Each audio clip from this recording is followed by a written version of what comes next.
week 16 in the NFL. We're almost through the marathon of the season, but what's funny is like it doesn't feel like the end is coming. It still feels like there's 3 weeks left. Yeah, well, ever since they added, there was a time where this was the last week of the season. Yep.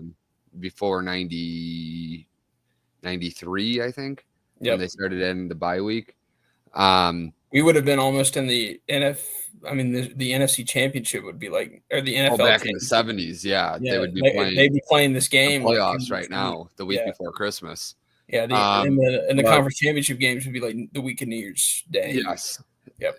But ever since they added the extra, I guess now we're getting used to it, which is kind of sad because I didn't like getting used to the 17 games because when you get past Christmas, your mindset is always, all right, one more week and then it's playoffs. Yep. And now you get past Christmas and you're like 2 more weeks and it's the playoffs, which seems like such a long wait.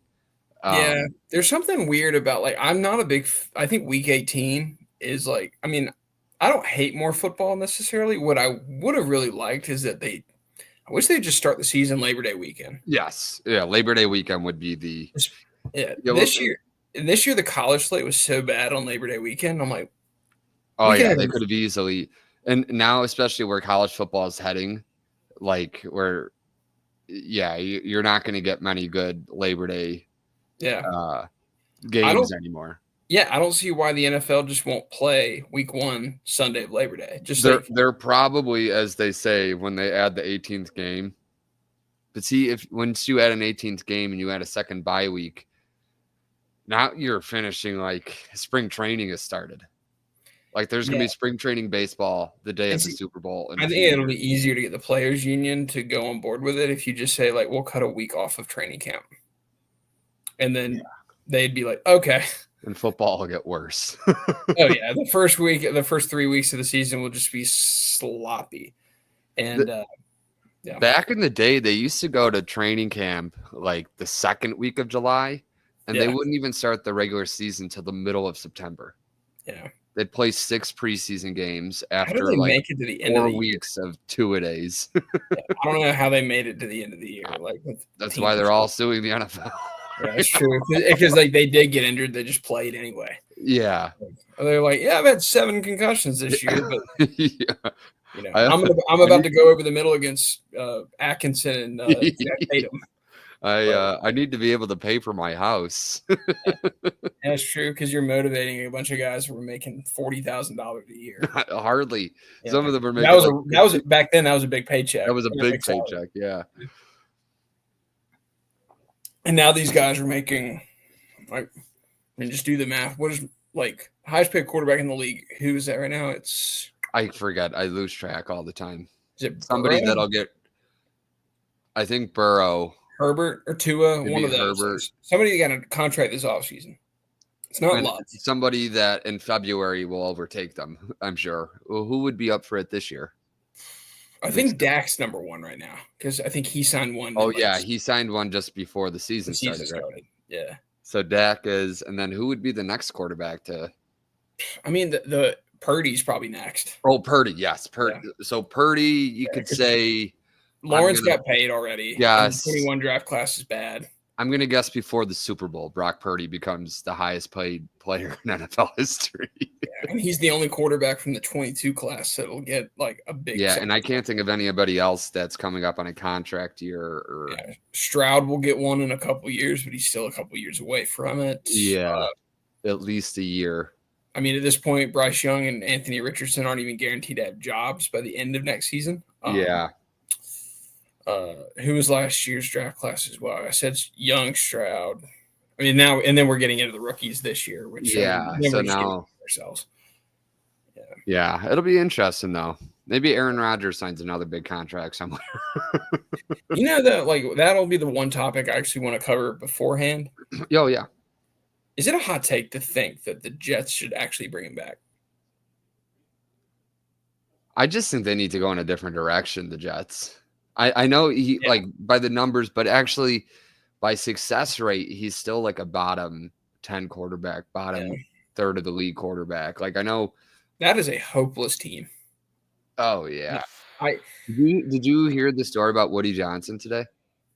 that I think he nixed a trade for Jerry Jeudy because he wasn't good in Madden. Which, hey, in his defense, like it's not that he's not good at Madden. It's just that Jerry Jeudy hasn't been good at football. Like you could just Yeah. say that part and you would be right. But using the Madden part, Oh my god! Oh my god! what? I know you're probably ahead of me, but this is NFL history right here. Oh, did they do a free kick? They're doing a free kick. And I'm not going to spoil it because I see it. There hasn't been a free kick in the NFL since I think like 1971. An attempt? No, that's not true. Mason Crosby, yeah, but against the 0-16 Lions that same game. He missed it. He missed it, yeah. And I love that Harbaugh. Awesome, yes, awesome, and it made it a one possession game, by the way. Yeah, because it is now an 8-point game. That's genius. Yeah, that's awesome. I love that. I've been waiting for years for a team to do this because you have to fair catch the punt. You have to literally call a timeout, basically, or tell your punt returner you have to fair catch this. It's and see if I'm Sean Payton, in hindsight, he would have thought this would have been attempted. Yeah, but you would have said kick a line drive, just like a rugby style kick or something, so you can't fair catch it. Right. And he did, and he made it. That's really cool. That's awesome. That's got to be like the Old Souls football podcast. That is a huge play too, because I can't remember who got the ball first in this game, but like it's a one possession game. And we'll talk a little bit about this game. We don't really want to give predictions because we're already at halftime. But this game is absolutely huge because if the Chargers don't win this, the Broncos are effectively in the playoffs at 10-5 if they win. But it really kind of puts the Broncos in a dangerous – the Chargers in a dangerous spot. They'd be 8-7. And I think Cincinnati, it would kind of open things up a little bit for them to maybe sneak in at the last second. Yeah, I think I saw our buddy Joe Goodberry tweet something about tonight. A lot of people were saying they wanted the Broncos. Yeah, they would want the Broncos to win. Why would that be though? Or wait, you would absolutely want the Chargers. You'd want the Chargers, yeah, because he picked the home team. Now that I'm thinking about it, yeah. But I saw somebody else say like it was like Ari Maroff or whatever said like Broncos or Bengals fans are cheering for the Broncos. I'm like that would. Yeah, that just increases the gap. No, they're right. You want the Broncos because you want the Broncos. Yes. You want the Broncos to win. You want the Broncos to win because they would effectively lock up at least a top 6 spot. You're not going to catch Baltimore if you're Cincinnati because you got swept by them. And I think they actually mathematically can't catch Baltimore because the best Cincinnati can finish is 9-8. 9-8, Baltimore and the worst already has 9 finishes 9-8. Yeah. And then if Denver wins here, they can't mathematically catch Denver, but Cincinnati can easily catch the Chargers. And if I'm not, let me look at their schedule here too. They don't play they lost to the Chargers. So they're really 2 games back. Yeah. But all they would need is the Chargers to lose effectively one more game after their next 2. And it's still a lot. It's a very small percentage chance, but this has some ramifications in the AFC. I think the game that the interesting thing I think is Miami's also watching this game along with Indianapolis. I know we've been talking.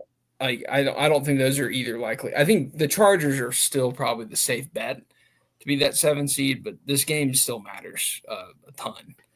And well, I saw something that said that if obviously a lot of results would have to play out, but there is a way that all 7 playoff teams would be locked up in the AFC, and it would be I think the first time since the merger that with 2 weeks ago in the year. Every playoff spot was already filled. You could theoretically put I guess you can do it because there's probably some. Let me look at the week 7 or the week 18 slate. But you could do. Well, you could put the West Coast, the West Coast teams. You could throw them on Saturday and then make all the AFC games 1:00 on Sunday. And then just save the NFC games for late. Yeah.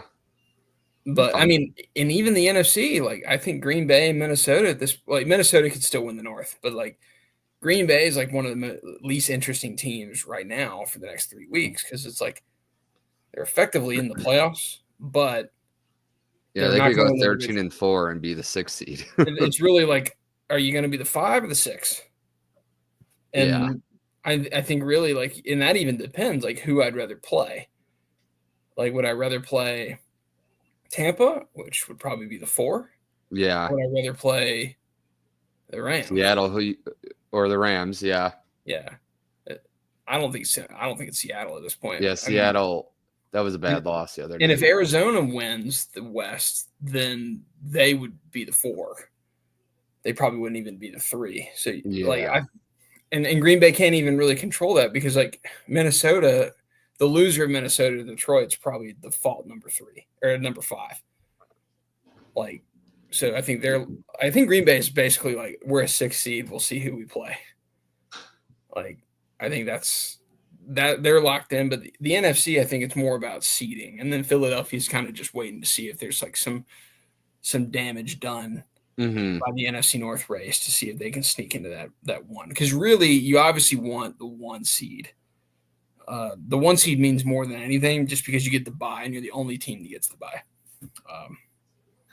There's not a huge difference anymore between the 2 and the 3, and No. unless you're in theory like the 3 has to go on the road. Playoff game. Yeah, you have to go on the road to the divisional playoff, but you're not getting a bye anymore. No.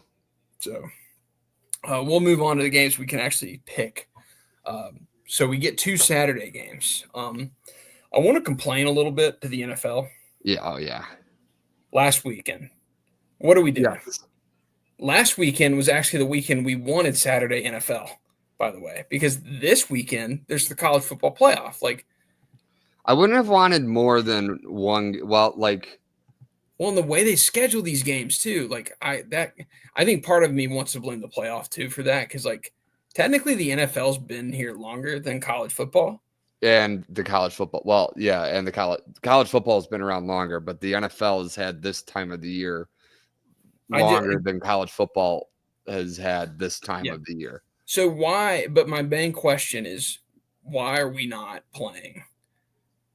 Like, so on Saturday, for example, like this. Well, I wouldn't want anything to circumvent the Army Navy game because that's always a 2:00 start, 2:00 Central Time. Yeah, but what you could easily play you could play it an hour later. You could play at 1 o'clock. You could, yeah, 15, and then because it's 4:30 basically, and then at 7 o'clock. Yeah, and then at 7, you're not interrupting Army Navy. Hell, if I'm CBS, I'd probably want an NFL game leading in to Army Navy. Yeah, because you could like have your pregame show.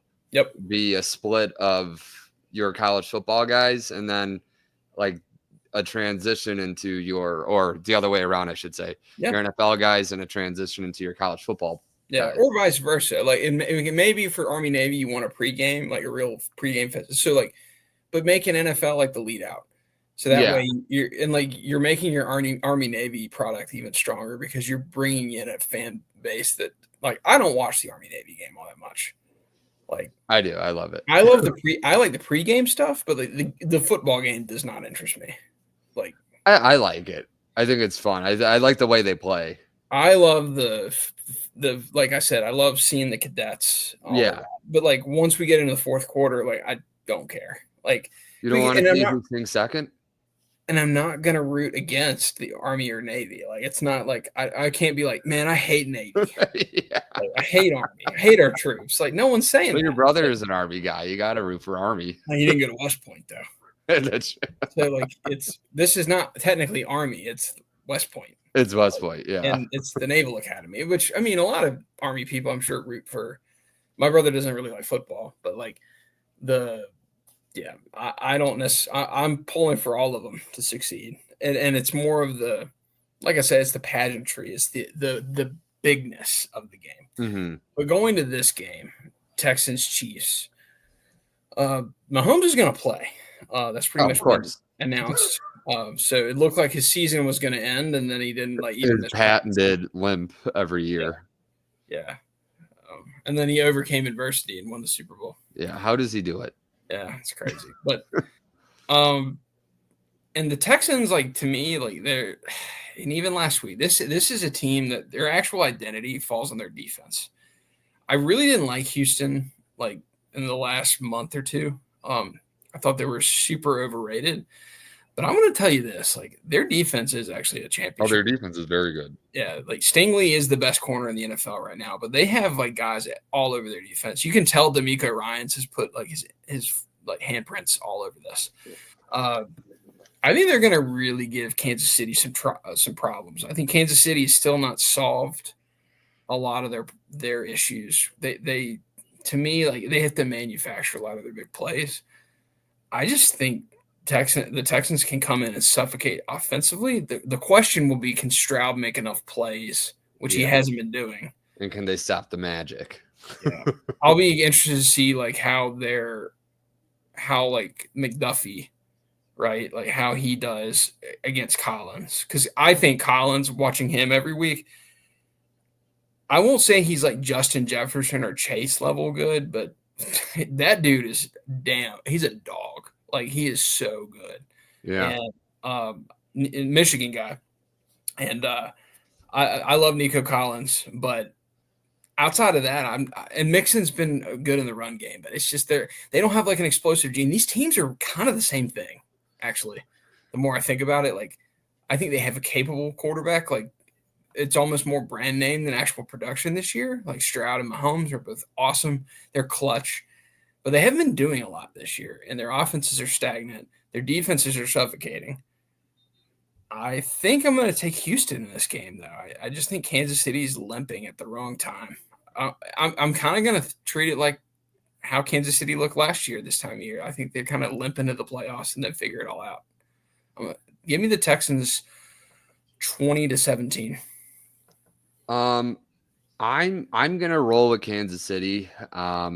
Last week, I had noted that we had both noted that they would have actually been unlucky to have lost that game to the Chargers. Yep. And then I kind of thought they'd win by more, but I did predict that they would finally break their coverless streak, if you will. And they did. So I'm gonna say that they keep riding that. I think they're gonna keep getting better. And I'm thinking it's gonna be close. So you said 20-17. My prediction will be that the Chiefs score an extra touchdown then, and they win 24-20. Okay, and then the Texans, at least at the beginning of the week, that might have changed with Mahomes' news.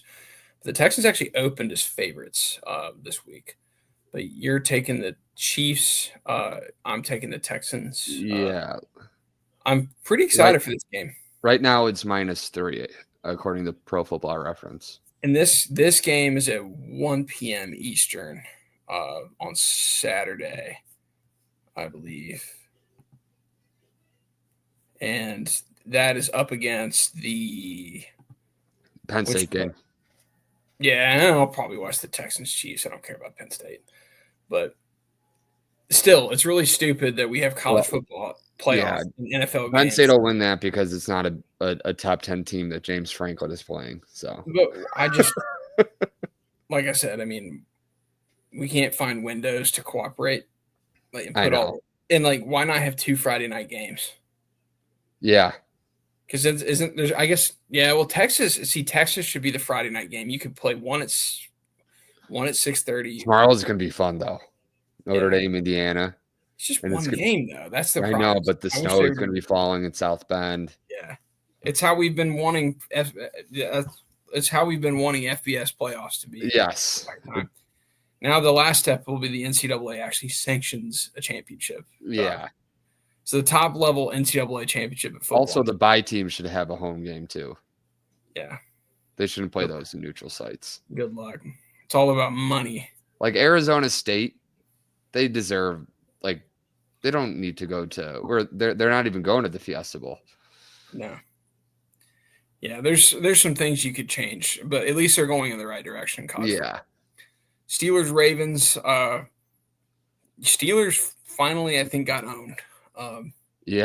everybody's been waiting for it all year because it's like it's a team that's been overachieving. I think Mike Tomlin's the coach of the year. He has my vote. I think he does more with less in terms of offensive talent, like because offensive talent, like Aaron Schatz has mentioned, tends to translate to wins most often. But Mike Tomlin, year over year, without the best quarterbacks, without even the best skilled players, somehow finds himself in the playoffs. And the Steelers are 100% going back this year. That being said, I think this will finally be the game where Lamar Jackson actually figures out Pittsburgh, but doesn't completely wet the bed. Because this is his kryptonite. Like every time he plays the Steelers, granted, it seems like every time he plays the Steelers, it's always at their place. Because when it's very rare that. Well, because he's been hurt, or last year it was week 18. And week 18, I think they pulled him at halftime. I don't even know if he played. I can't even remember if he played or not. Because they already had the 1 seed. Yeah. So I think they were just let him sit. We'll let him get healthy. He's an MVP. But I think this game being in Baltimore means a lot. I think playing in Pittsburgh, I think, is a very underestimated advantage for the Steelers, especially on their defensive side. I think Lamar's going to have a decent game. Not completely blow him out of the water. He's not going to put up 300 yards passing or anything, in my opinion. But give me the Ravens 24 to 20 in a close but not low scoring game. Not like your typical Pittsburgh-Baltimore game. Yeah. I also think the Ravens are going to win this one. I think I think that Pittsburgh, obviously, they rode a great streak of, I don't want to say luck. Well, in some ways it might have been luck, but they kind of rode the wave for a long time. And now all of a sudden, Baltimore is, I know if Pittsburgh wins, they essentially win the AFC North. But I could just see Pittsburgh does not scream AFC North champion to me still, even though if they won, and Baltimore has to win, obviously. And even if Baltimore wins, there's still a chance that Pittsburgh does win the AFC North. I think it's going to get to the point where even if Baltimore wins, it's still going to be kind of tough for they still have another game to make up with two to play. And I think Pittsburgh's loss to Cleveland may play a role in it, but Baltimore lost to Cleveland. So yeah. And it kind of washes out. So I have to look at their tiebreaker scenario. Yeah, I just have a feeling that Baltimore coming back from a couple of games down to win the AFC North is going to be a storyline going into the playoffs. Look at the momentum this team has. And we'll be asking ourselves, are they in a better spot than they were last year, where last year they had things locked up for a little bit. And then, they did play well in the divisional round, but of course they got beat in the AFC title. It is funny like that sometimes with some teams. I'm sure there's examples out there. I'm trying to think of it. Well, even Green Bay in 2010, in 2011, where they had the division locked up. Yeah. They had the bye 15-1 and they get caught in the divisional round. The year before that, they scrapped their way into the playoffs, and that was they'd already started playing playoff football. And I think for Baltimore, this will be to them a playoff game, and they'll be looking at this here's our chance to get back. Here's our chance to host a playoff game. Obviously, we need some help, but it starts this week. Yeah. I'm going to take Baltimore. 30 to 23. I think they're going to score. Pittsburgh. I think, is Watt injured? Let's see. Because he came out of the game against Philly, didn't he? He did, yeah. But he is expected to play. Okay. So he's not going to be 100%, you'd imagine. Yes. I did do a little digging into some scenarios. So even if Baltimore and Pittsburgh end up with the same record at the end of the year, Pittsburgh will have the tiebreaker over Baltimore. So Obviously, Baltimore needs Pittsburgh to lose twice. yeah. Well, if Pittsburgh wins this game, it's effectively over. It's over. So Pittsburgh's it magic number is 1, you'll say. Baltimore's is 5. Yeah, because I think but it would be 3 if they won. Let me default back. So let's say Pittsburgh wins this game. Pittsburgh would be 11-4. Baltimore would be 9-6. They would clinch the AFC North. Yeah, it's over. Yeah. Yeah. It'd be impossible for Baltimore to get back, because even if they won their last 2 and Pittsburgh lost their last 2, they would still have the win over them. But if Baltimore wins this, they really still need Pittsburgh to almost lose out. Because what would end up happening is I think if they end up with the same record, despite that, Pittsburgh still owns the tiebreaker, because the tiebreaker is based off of common games. And I'm trying to think of their common opponents. They wouldn't need to lose out. They would need to lose one other time. Yeah, that's correct. Sorry. I mixed up my math. But I'm trying to go through their schedules. What was the game-breaking point? Because they almost have similar losses. Here. Oh, well, that factored in Pittsburgh beating Kansas City. Let me figure this out. So let's say Baltimore beats. Let's see. Let's say Baltimore beats the Texans. Kansas City beats Pittsburgh next week. Well, Baltimore would then be over based on record. But let's say the next week Baltimore were to lose to, which is unlikely, they lose to Cleveland at home, and then Pittsburgh. Yeah, Pittsburgh would still get in. Trying to figure out. So it wouldn't be the Chiefs game that would decide it.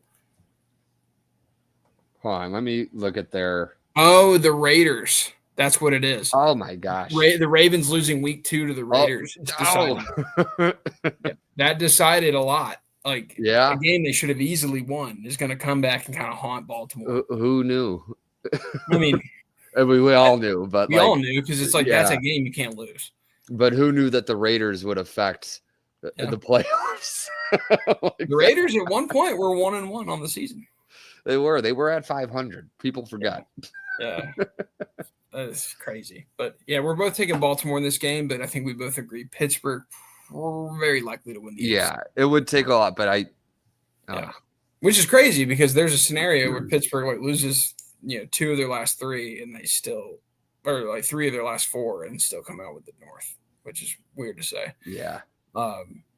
Anyway, next game, Giants, Falcons, Michael Penix, or Michael Penix, depending on how you prefer to pronounce it. Cracky. Yeah, so he'll be coming into this game, and I am excited to see this, but I think expectations need to be tempered a little bit, because I think everybody couldn't have picked a softer landing spot. That's true. But I think a lot of people are their offense is going to take off. I think they should win this game, but is their offense really going to take off because you throw a rookie quarterback into the lineup? That's where I'm saying temper your expectations a little bit. I don't think you're going to see a drastic improvement over Kirk Cousins. But that being said, give me the Falcons here. I'll take a 23-16 final score. I'm going to go 23-16 would be a push, I think. So I'm actually going to take Atlanta to cover 20-10. And for the reason being, not just because they're playing the Giants, but they're wearing the red helmets. And I love when the Falcons wear the red helmets. What a jersey. Yeah. What is by the way, what was your Ravens score? I'm writing it down. 30-23. 30-23. Are you putting that into the pool? I'm putting it in so I don't have to ask you later. Where am I in the standings there? Pretty far back. I'll never. 2 years ago, I won the whole thing, right? You're last, actually. Oh, Jesus Christ. Yeah. You are 23 games back at first.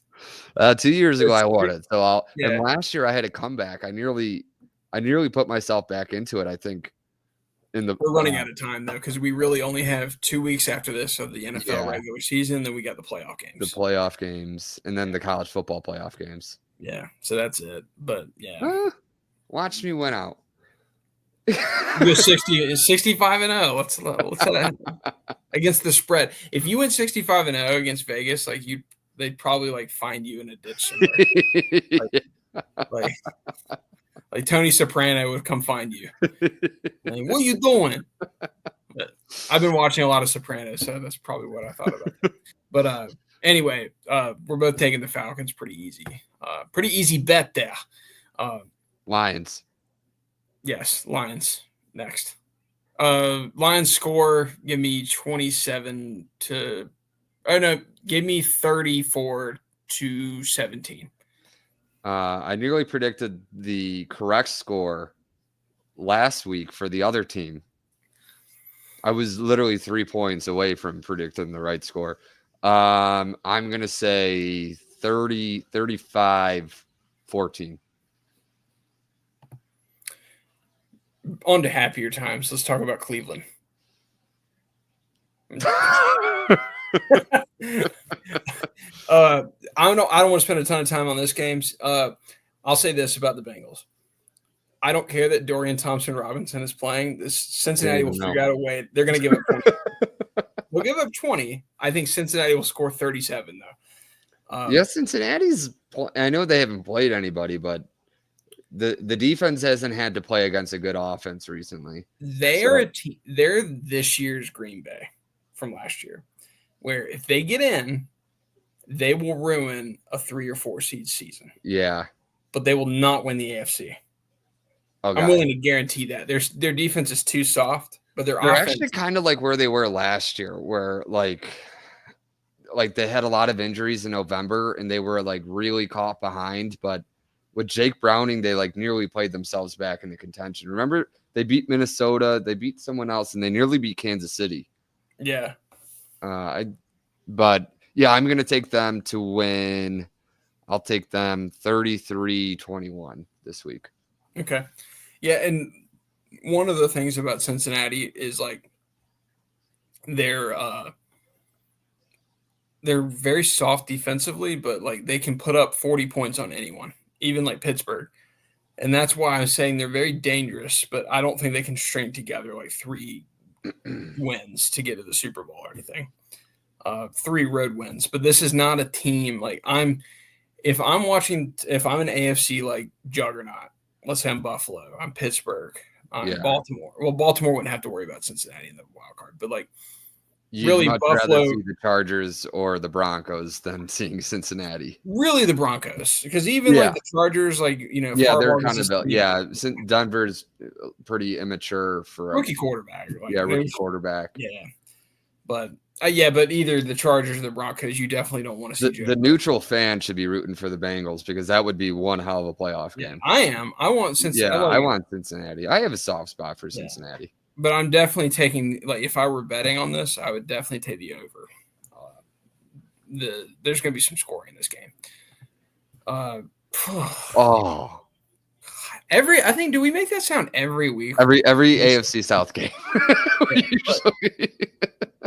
Tennessee. It seems like they play each other a lot more than they're supposed to. I think this is the 4th Titans-Colts game of the year. Anthony Richardson, like, I get it. Joe Flacco is washed, but they got to find something else. It's over. Like, I give up on this dude. Like, he's awful. He's not a good quarterback. And the Titans are screwed too because they spent all this money trying to put a bunch of 30-year-olds around Mason Rudolph, or not Mason Rudolph. Why did I say Mason Rudolph? Will Levis. I always forget Will Levis' name. Mason Rudolph is actually the best quarterback on that team by a lot. And that's not saying anything about Will Levis or Mason Rudolph. It's I'm going to take the Colts here simply because I think like they have strung together wins. But I actually like Tennessee's defense though. Like they actually play okay. I mean, they didn't last week. Yeah, they have a really good front. Yeah. Devon Achane and or not Devon Achane. What's his name? The guy from Texas. Devondre Sweat. Devondre Sweat. He had a fumble recovery last week. Yeah, and Jeffrey Simmons. Yeah, Jeffrey Simmons is going to be a trade candidate, and if Tennessee's smart, they would trade him in the offseason because you would get so many picks for him, and you need to build this thing back up. Yeah. You are so far away from, and like Jeffrey Simmons should also be demanding a trade in the offseason if he's smart. And I think Indianapolis needs to be looking at quarterback this offseason. I don't know where they're going to get. They're going to get another vet. Who's even available? Like, I mean, do you they're going to sign Sam Darnold to a max contract. That's actually the perfect Colts move. Yeah. Well, really, the perfect Colts move. We can't do Wentz. We've already tried that. But like, maybe if we did like Kirk Cousins to finish his career. Oh yeah, because like they love the old quarterbacks. Yeah, like we had Matt. Especially if Ballard is still there. Chris Ballard signs like he went through Phillip Rivers, Carson Wentz, Matt Ryan, and then. Let's get Kirk Cousins in there. And like, you know, the meme of like in The Office where you have Jen, or Pam, not Jen. Pam. Yeah. That's her real name. Pam is like saying, like, look at them. It's the same picture. That's Matt Ryan and Kirk Cousins. It's the same picture. Yeah. Hey, you know, honestly, that's a little disrespectful to Matt Ryan because Matt Ryan actually won a lot of games. He won an MVP. Won an MVP, got to the Super Bowl. Kirk Cousins is like 10 games over 500. And like his big playoff success is beating the Saints. No, that was – oh, yeah, he did beat the Saints, 2019. Yeah. That was it. That was the second you liked that game. That was like the lesser known Saints playoff win for the Vikings. Because the Minneapolis Miracle. Oh, yes. Yeah. But that was Case Keenum. So, yeah. Their last playoff win at home was Case Keenum, actually. So, pretty fun. Rams, Jets. Aaron Rodgers makes things interesting. I'll say this. You were so right last week when you're like, when you watch the Jets, it's like they don't pay attention to like the game situation anymore. No. It's just Aaron Rodgers and Devontae are just like, they turn the controller on. They're like, let's just, we'll play. Like last week, they hand the ball off to Breece Hall with like a minute left inside the 5 to take the lead. They're celebrating and they're thinking like, the game's tied. Run down the clock, kick the field goal. You don't give Jacksonville the ball back. Like the game is over. Yeah. All you have to do is execute a field goal. Instead, then you ask your defense to get a stop, which they did. But like this Jets team, they just don't like. I've never seen like such an absent-minded team in the NFL like this. Lots of talent, but it shows you it's more than just assembling players. This team sucks, and I think the Rams. They have been playing a lot better. I was so impressed that they beat the Bills the way they did in a high-scoring manner. That like they just put up points, and then the following week they just like won an ugly, suffocated in the rain. And what impressed me the most about that game was Kyren Williams and the way they ran the ball at the end of that game. Like they just controlled the ball, like didn't give San Francisco really any chance to win. That's playoff football to me. Give me the Rams here. I'll take 23-16. Yeah, I'm also going to go by a touchdown. 28-21 Rams. They've been playing better. It's testament to how having that coach and a vet quarterback like Matt Stafford, they know how to get it done.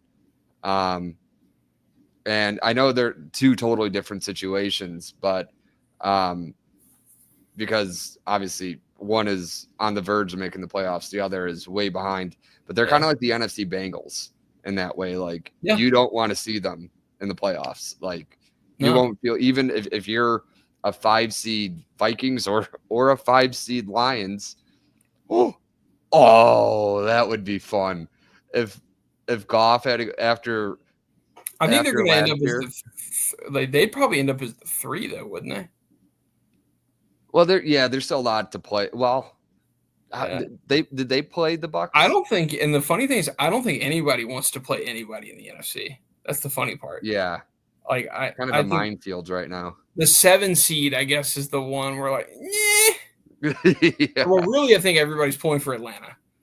Like, Oh yeah. they want Atlanta to kind of figure out a way to get to win the NFC South. And the funny thing is Atlanta, because they have the tiebreaker on the Bucks. Yeah, that would be They're perfect. essentially only a half game behind them. Right So now. what we need to do is root for Detroit to beat Minnesota, and then we win out. We're the 5 seed. Minnesota's the 6 seed. We go And on you the get road to Atlanta. Michael They get to Penix. go on the road to LA. I think that's fair. And then I'll probably go to the playoff game if it's in Atlanta. Yeah, the last time you were in Atlanta. No, I went to Atlanta. I went last year. Oh, that's right. That's right. I went to, yeah, but they don't win when I go, so maybe I shouldn't. So, because I think I've been to Atlanta 3 times for Packers Falcons. They lost all 3 of them. What was the first time? 2010. Oh, the regular season game. Yeah, that was a great game. They hit Jordy Nelson late and to tie the game, and then we had a face mask on the kickoff return. And that was like when people were arguing Matty Ice is so clutch, and I go like, his starting field position was at the 50. Yeah. So let's calm down about that. It's like they ran the ball twice and got a field goal. Saturday, huh? Huh? No, I just speaking out loud. Next game, Commanders Eagles. I think Philly kind of handled them really. They kind of exposed them. I think no one's taken the Commanders really that seriously since that game. Like they've been around, but yeah, no one's really taken them as like, oh, that's an NFC contender. This is kind of the team that like everybody feels like, okay, that's the 7 seed. Like, yeah, this team is going to probably play in Philly most likely. Yeah, we'll probably see this game in 3 weeks' time, I guess. Yeah. The other way around. I think Philly's going to run over them. I think it's going to be, give me 34-14. Philly is playing some really good football right now. Yeah, Philly is playing very well. I don't think it'll be a blowout because I think Washington will, playing in front of the home crowd, will juice them up a little bit. And so I think they'll play pretty inspired, but I'm still going to take the Eagles. I'll take them 20, we'll say 24-19. Okay. So that's at least an exciting game. Yeah. Cardinals, Panthers. I think Is John. Anytime I see this matchup, I think of John Skelton. I actually think of Kurt Warner. Kurt Warner, yeah. In that playoff game, yeah. 5 interceptions from Delhomme. That was kind of like the end of Jake Delhomme. It's like that 2008 Panthers team was like pretty good. Yeah, like, they were. Quarterback, and like they were doing their running game was incredible that year. Do you remember the game, the Sunday night game they played against the Giants? Oh yeah, just before Christmas. Yep, that was a great game. People were like, okay, who's gonna get the 1 seed in the NFC? And then the narrator goes like, and it didn't matter. Because that was like the rare scenario where like it wasn't even the 3 seed that hosted, it was the 4 seed that hosted the title game. Because Philly was, who did they beat in the wild card round? They beat the Vikings. Oh yeah, Tavares Jackson. Yeah, but yeah, that was Brad Childress's first playoff team, if I'm not mistaken. It was, yeah. He had only took over the year before. Yeah, so yeah, that was not a great Vikings team per se, but it was like Adrian Peterson was just good enough to kind of get him there, and that's what happened. And yeah, the makings of those good defenses. Green Bay had the greatest 6-10 team ever. I still believe that. Like that 2008 Packers team was the best team in that division. And the Bears sorry, I didn't mean to bring them up. We're not talking about them. But no, anyways, back to this game. Yeah. I'll take Arizona out of necessity, but I'll take Arizona out of necessity, but I know they won last week, but they played the Patriots. 21-17 for me, Cardinals. That sounds like a good score. Yeah, I don't trust You took the Eagles to cover, right? Or did you take the I Commanders? took them by 5, whatever Okay, that. Eagles cover, yeah. And then I'm taking Eagles as well. And then we're taking the Cardinals to cover, I think, because that was 3.5. And then what's your score? I went with the same score as you, 21-17. Okay. Next game, Vikings Seahawks. Poor Seattle, man. This is like their Back-to-back NFC weeks. North tour. Yeah. Yeah, the back-to-back games against the NFC North opponents. Actually, they have another one against the other team in the NFC North. The team that cannot be named. Yeah, the team that cannot be named. I actually won't be watching that game that night because my family does a bar crawl the day after Christmas, so I won't even have to watch it. Oh, that's the Thursday night game next week. Thursday night game. Because this Seattle team is broken. Like, I think Gino's not healthy. Like, I don't even know if he's going to play yet. Is that still up in the air? He did not look very healthy at the end of that game. Yeah, he didn't finish the game, right? Yeah.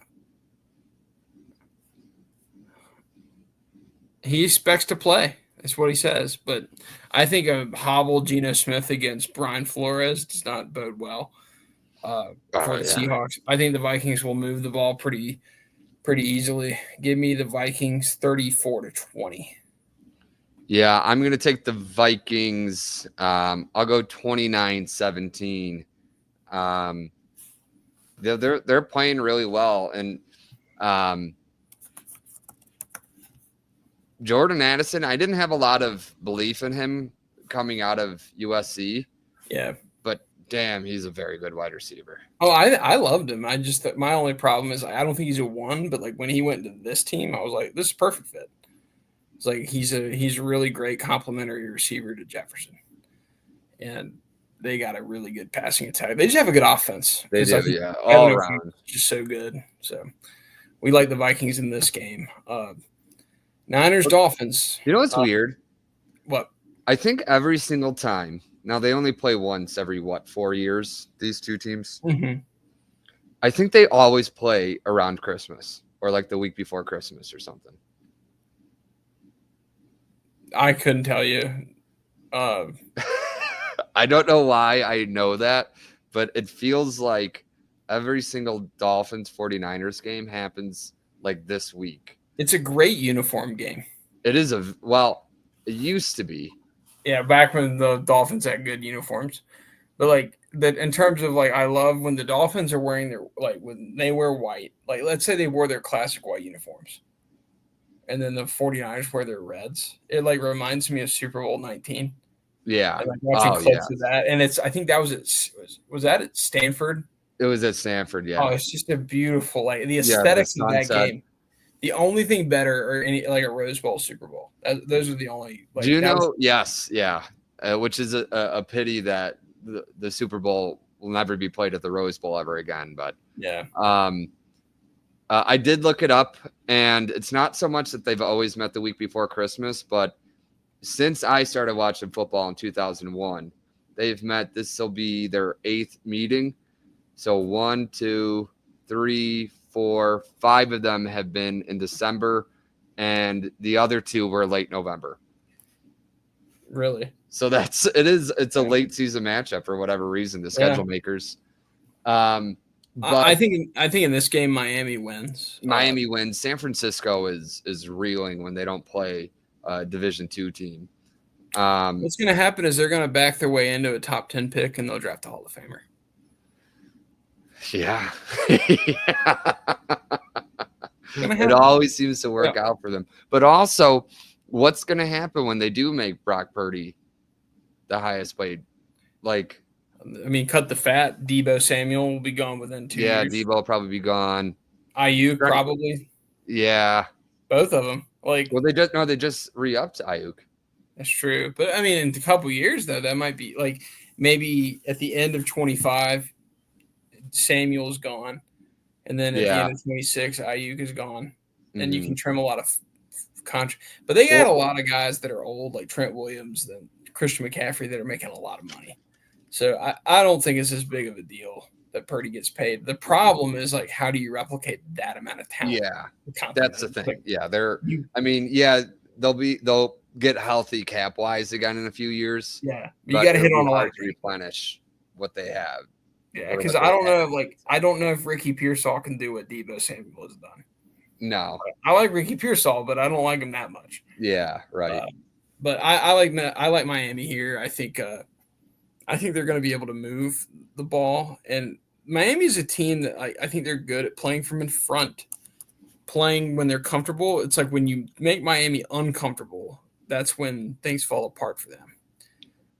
Mike So that's McDaniel versus his Kyle old team. Shanahan. Yeah. And hey, San Francisco has a losing record, so that's where Miami they butter their bread against. Yeah, they love these teams.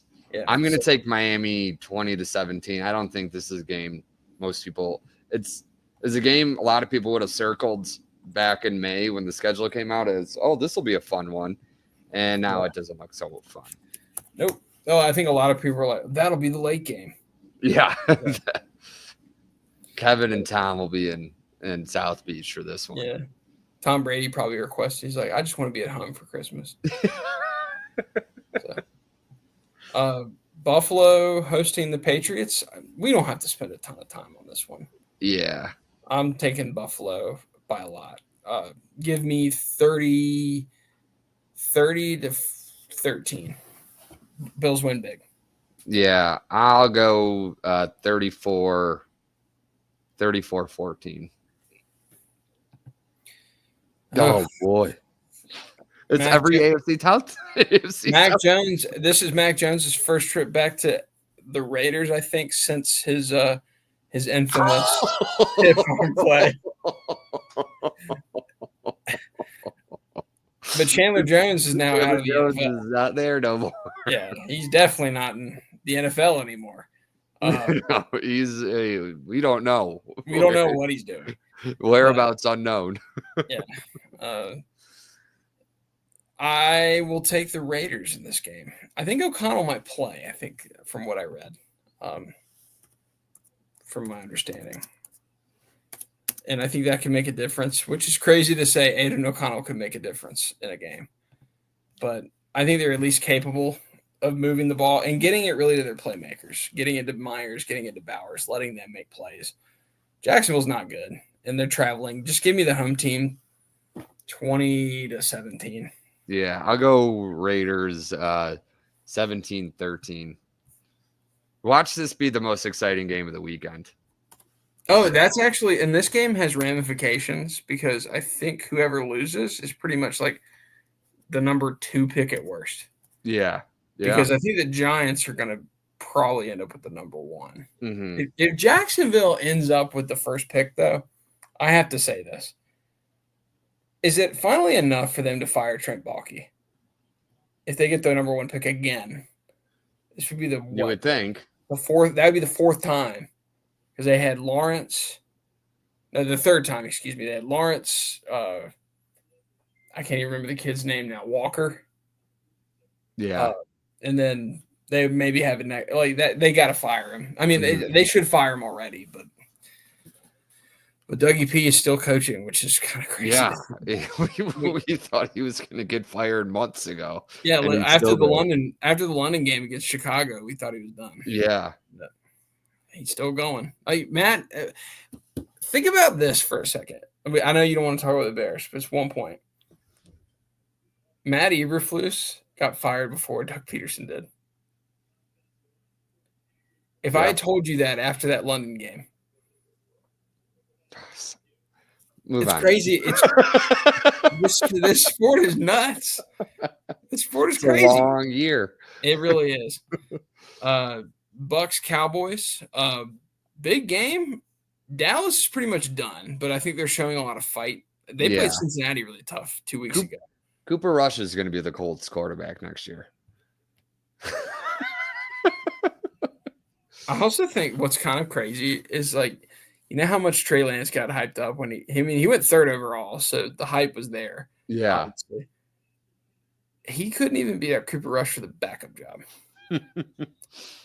And I think it kind of proved Mike McCarthy right. Like, Cooper Rush is not a bad quarterback. And I think I seen something that Trey Lance has only taken like 530 snaps since he was in 8th grade. Yeah. That's which is wild. he's like Markelle Fultz. He's like the Markelle Fultz of the NFL. It's like, he was the number one pick, and everybody goes, but why? Yeah. Like, he was a high recruit, but why? Like, he never played. Is he good at basketball? He should be.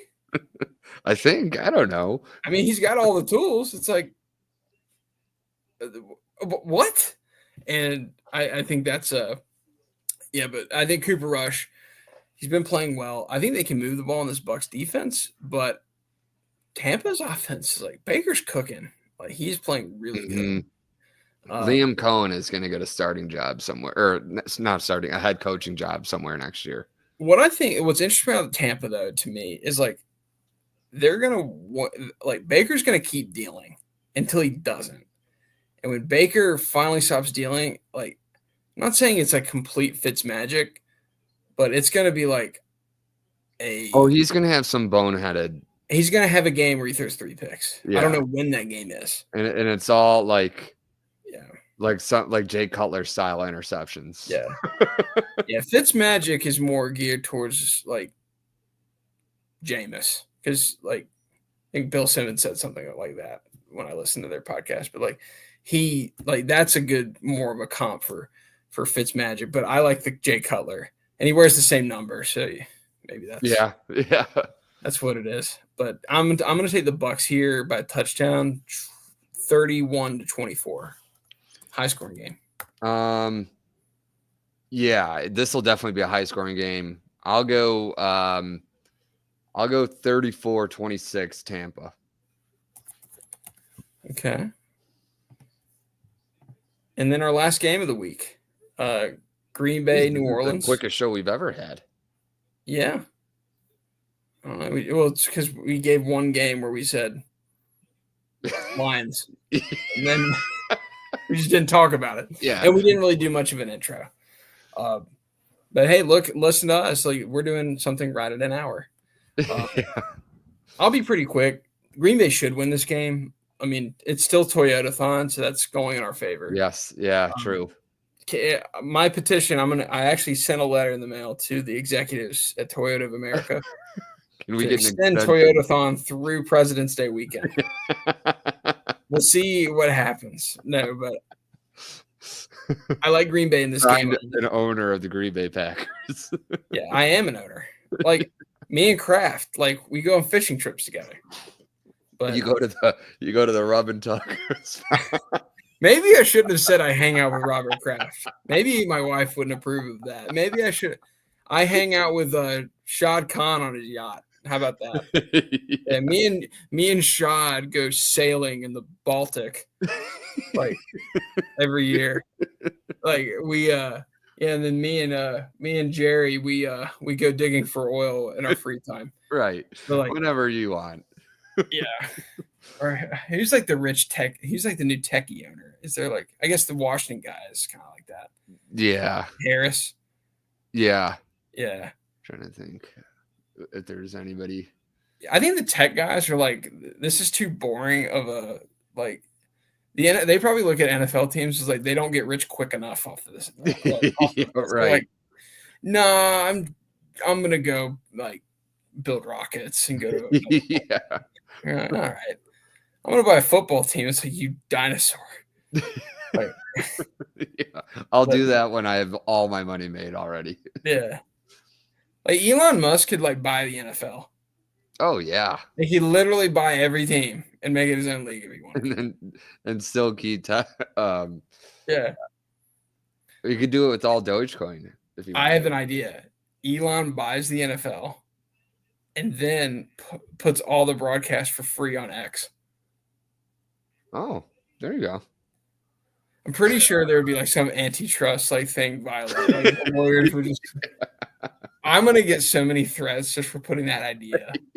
From your owner buddies. Yeah. Oh yeah, it's true. Watch out! I'm gonna end up in an owner, an NFL owner is advocating for Elon Musk to buy the NFL. You heard it here on the Old Souls Football Podcast, but we got a lot of sources here. But in this game, being serious, of course.